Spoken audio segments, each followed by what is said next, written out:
emphasize the art and the science that's involved with remediation. So, tell me, what is remediation? It's simply just making a change. You're improving something, you're changing something.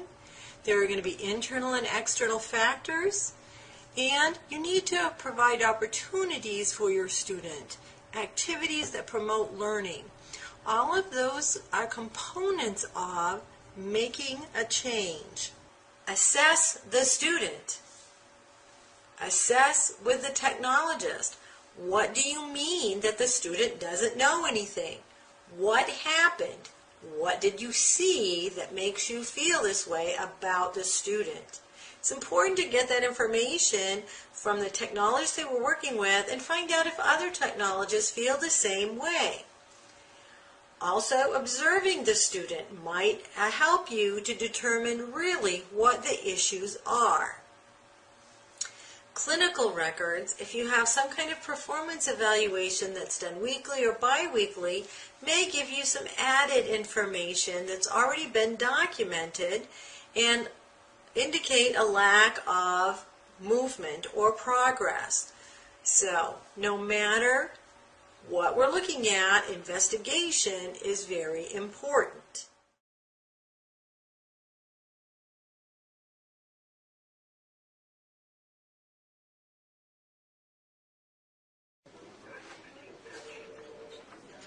Hey Candace, do you have a minute? Hi, Miss Lynette.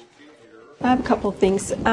After looking at the repeat logs for the month and talking to the techs that you've been working with, it appears you're having difficulty with lumbar spines. Yeah, I can't quite seem to get those obliques right on the first attempt.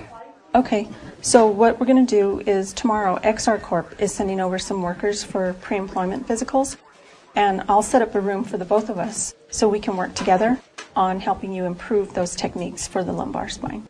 Okay, that would be great. Okay.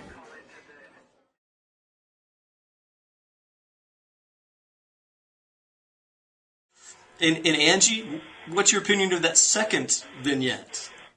Oh, I think the second exchange was much better. It's definitely going to lead to a much more positive relationship between the instructor and the student. You know, that the trust is key. And if a student needs help with something, they need to feel comfortable coming to the clinical instructor so that they get the help they need rather than being fearful that they're going to be ridiculed or mocked or publicly humiliated. And I know, Nancy, in our previous conversations, you've mentioned the importance of investigating the student's performance prior to doing a remediation with the student. Can you expand upon that for us, please?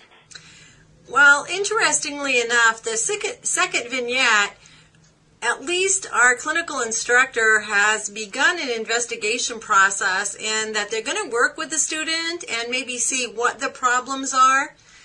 But more than just looking at the results of repeated images, talking with other staff, with the supervisor, and getting all the perspectives. Is it a particular type of patient that the student is having difficulty with? Is it overall?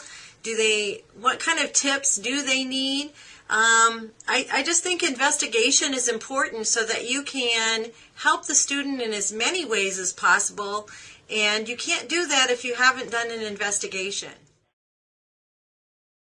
This concludes the sample of this module. Thank you for your interest in the Clinical Instructor Academy series.